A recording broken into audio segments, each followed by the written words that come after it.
दोस्तों उस दिन भी मैं रोज रोज की तरह अपने कान में हेडफोन डालकर सड़क पर टहल रहा था। शाम के 4:30 बज रहे थे और पूरे दिन घर में रहने की वजह से अब मैं बोर होने लगा।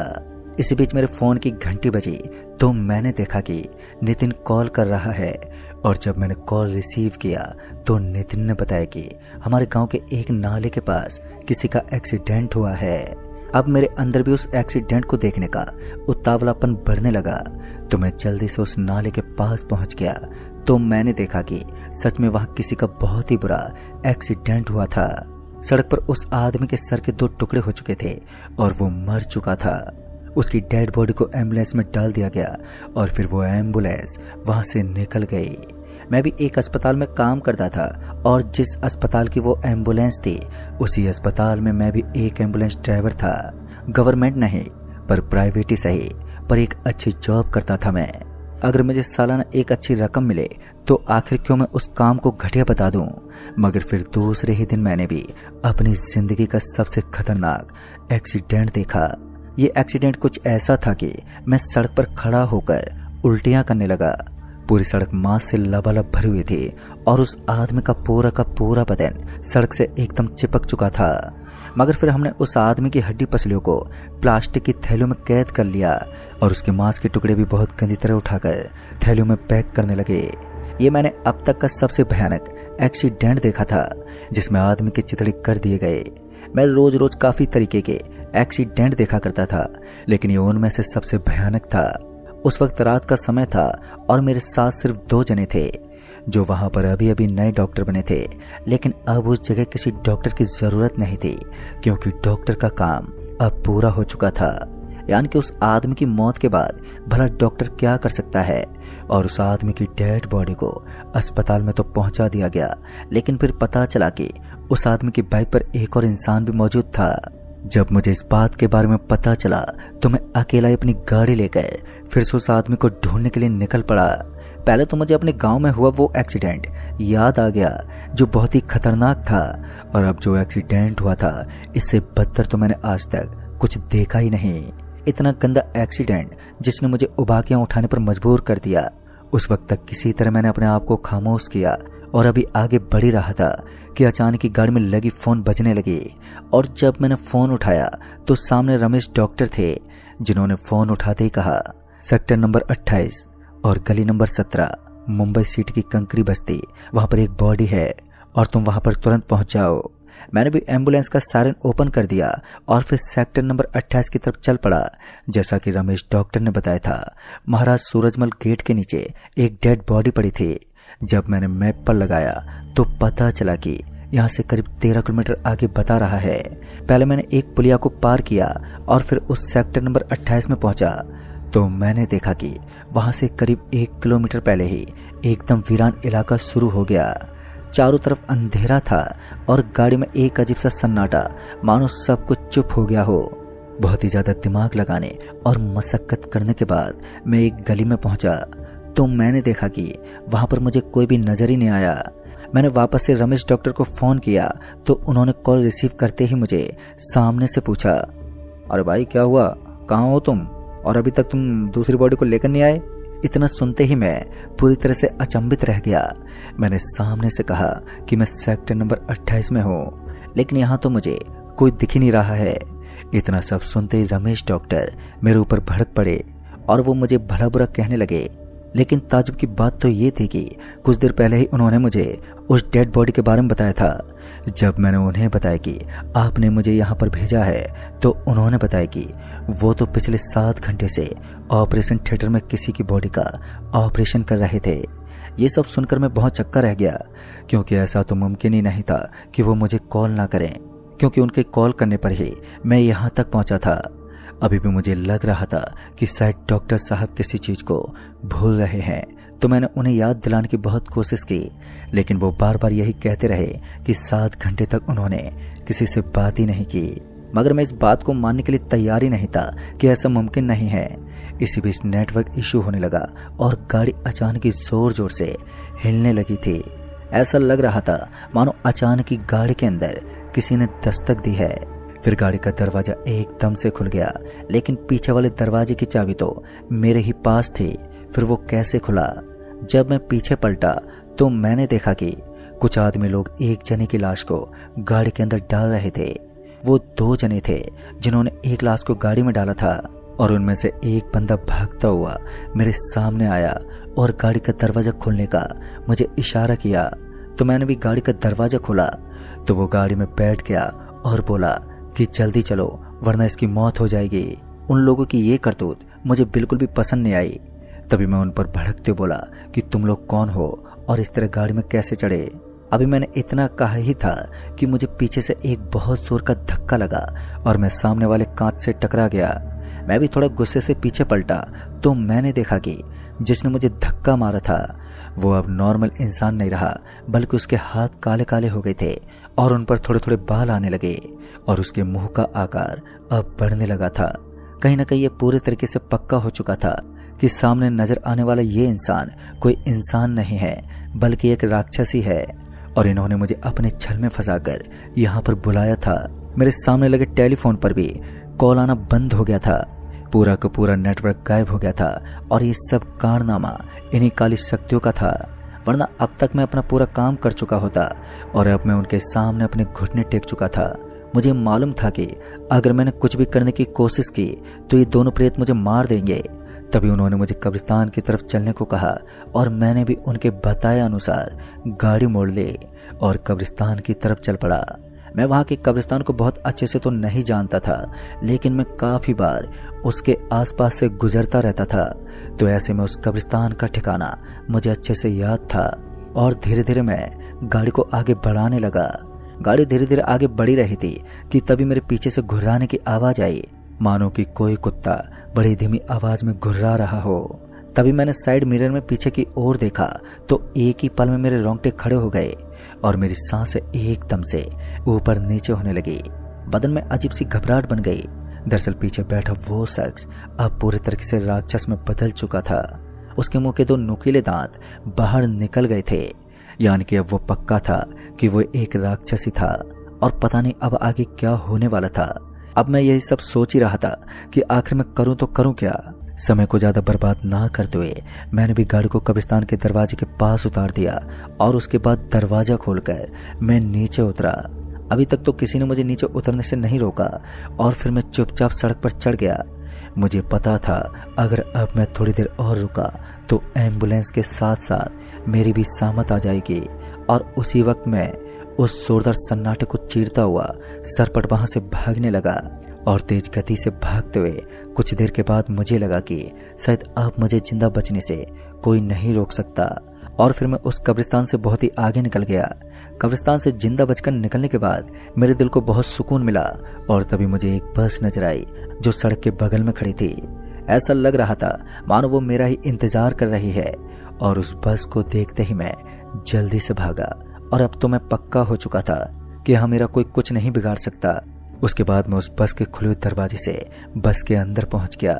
जब मैंने एक नज़र बस में मारी तो मैंने देखा कि बस में काफ़ी सारे मुसाफिर लोग बैठे थे और उन सभी की चर्चा मेरे बारे में ही हो रही थी।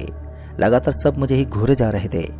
मुझे नहीं मालूम कि वो कौन सी सीट थी, लेकिन मैं चुपचाप खामोश होकर उस सीट पर बैठ गया और उस सीट के ऊपर मेरे अलावा कोई भी नहीं था। मैं बहुत ही ज़्यादा खामोशी के साथ चुपचाप बैठा ही था कि बस अचानक से खुल गई और तभी मैं बस के ड्राइवर के पास पहुंच गया। ड्राइवर से मैं पूछने लगा कि आखिर ये बस कहाँ तक जाएगी, तो ड्राइवर का जवाब सुनकर मैं तो हक्का बक्का रह गया। ड्राइवर ने बड़ी ही बेतुकी आवाज में कहा कि बस शमशान घाट तक जाएगी और मेरे मुंह पर उसने एक समय के लिए ताला सा लगा दिया था। लेकिन अब आगे क्या होने वाला था मैं तो इन सब से अनजान था। तभी मैं चुपचाप होकर सीट पर बैठ गया और अब कुछ न बोलने की हालत में था मैं। बस में बैठे सारे मुसाफिर लोग पता नहीं क्यों लेकिन बड़े अजीब से थे। सभी ने अपनी मुंडी नीचे की तरफ झुका रखी थी और ऐसा लग रहा था मानो उन सभी को सामने देखने की कोई लालसा ही नहीं है। मैं अकेला ही था जो उस बस में मुंह फाड़ रहा था और उस बस में बैठे बैठे ही मेरे रोंगटे खड़े होने लगे। एक अजीब सा एहसास हो रहा था मानो अब कुछ होगा जिससे मैं रूबरू नहीं हूँ।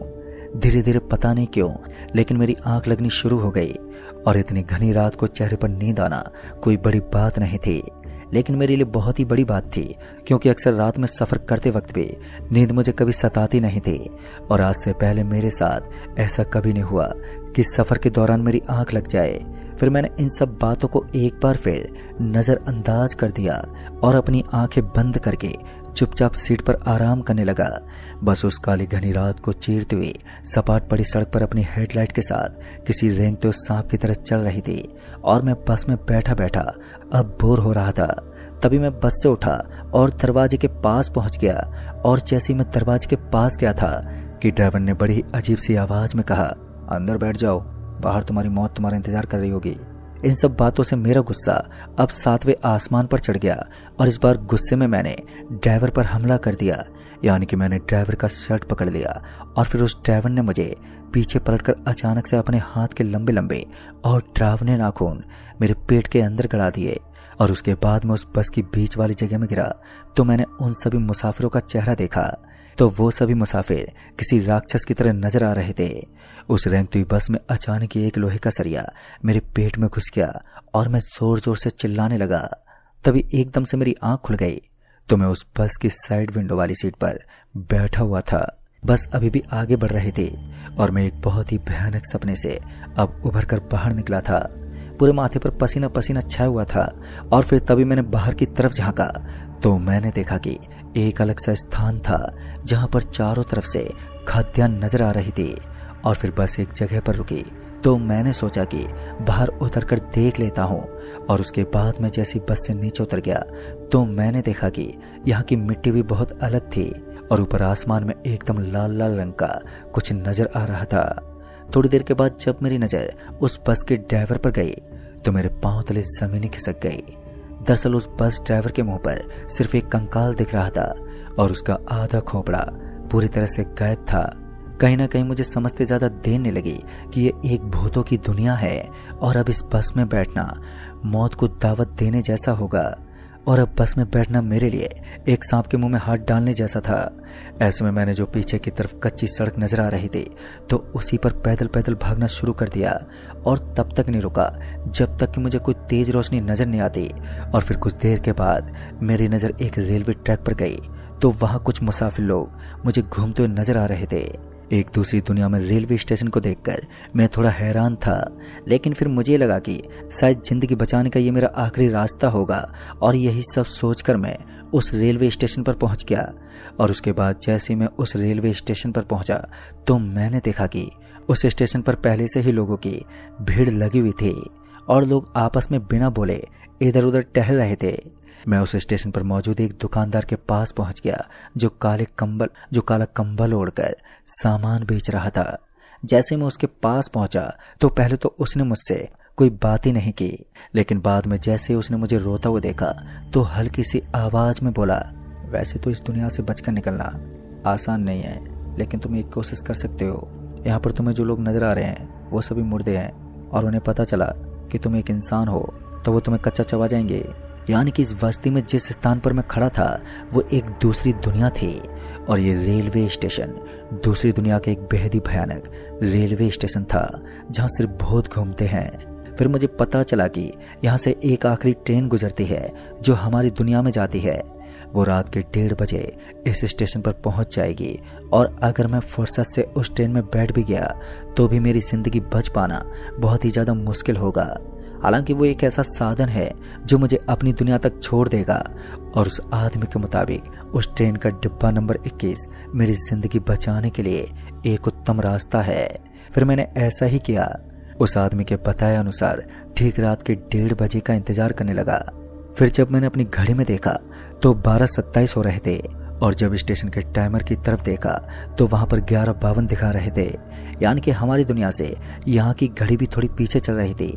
काफ़ी देर की मशक्कत करने के बाद और उस स्टेशन पर बैठे बैठे बोर होने के बाद अंततः ट्रेन स्टेशन पर पहुंची गई। और जैसे ट्रेन स्टेशन पर पहुंची तो मैं भागकर ट्रेन में बैठ गया। इस बार मैं जैसे ट्रेन में बैठा तो मैंने देखा कि ट्रेन में पहले से कुछ आदमी बैठे थे। मैंने उनकी आंखों में आंखें नहीं डाली क्योंकि ये मेरे लिए थोड़ा खतरनाक हो सकता था और मुझे पता ही नहीं चला कि कब ट्रेन वहाँ से अचानक ही खुल गई। और ट्रेन के खुलते ही मुझे एहसास हुआ कि मैं सही समय पर ट्रेन के अंदर पहुंच गया था। वरना मैं यहीं रह जाता। फिर कुछ देर के बाद ट्रेन से टकराने वाली हवा का वेग खिड़की से होते हुए ट्रेन के अंदर पहुंचने लगा तो मेरे बगल में बैठा एक आदमी जिसने काला कंबल ओढ़ रखा था, तो उसकी वो कंबल उसके शरीर से एकदम से हटने लगी। और उसके बाद जैसे ही मैंने उसके पैरों की तरफ देखा तो डर के मारे मेरे हाथ पैर फूलने लगे। दरअसल मैंने देखा कि उस आदमी के कदमों को देखकर ऐसा लग रहा था मानो किसी ने उनके ऊपर तेजाब उड़ेल दिया हो। फिर मैंने ट्रेन में मौजूद छोटे लाइट की रोशनी से उसका चेहरा देखा तो मेरा दिल दहल उठा। उसके पांव की तरह उसका पूरा चेहरा एकदम काला पड़ा था और पूरा का पूरा चेहरा झुलसा हुआ था। तभी उस आदमी ने मुझे कुछ बातें भी बताई जिनका इस्तेमाल करके मैं इस ट्रेन से जिंदा बचकर निकल सकता था। जैसे ही ट्रेन एक गुफा में प्रवेश करने लगी तो मेरे दिल की धड़कनें तेज होने लगी, क्योंकि ये मेरी जिंदगी का एक टर्निंग पॉइंट था। और जो आदमी मेरे बगल में बैठा हुआ था, मैंने उसे इस बात की भनक तक नहीं पड़ने दी कि मैं एक नॉर्मल इंसान हूँ। अचानक ही ट्रेन के सामने लाल रंग की बहुत ही ज्यादा गहरी रोशनी नजर आने लगी और उस रोशनी को देखकर मुझे ऐसा लग रहा था मानो ये वही टर्निंग पॉइंट है जहां मुझे निकलना है। ट्रेन अभी भी जोरदार कोहरे को चीरकर सफेद सफेद रंग की दुनिया में प्रवेश करने लगी। तभी ट्रेन की रफ्तार भी एकदम धीमी पड़ गई। उसी वक्त मैं ट्रेन से नीचे कूद गया और नीचे कूदने के बाद जब एक पल के खातिर मैंने अपनी आंखें खोली तो मैं सही सलामत पड़ा था।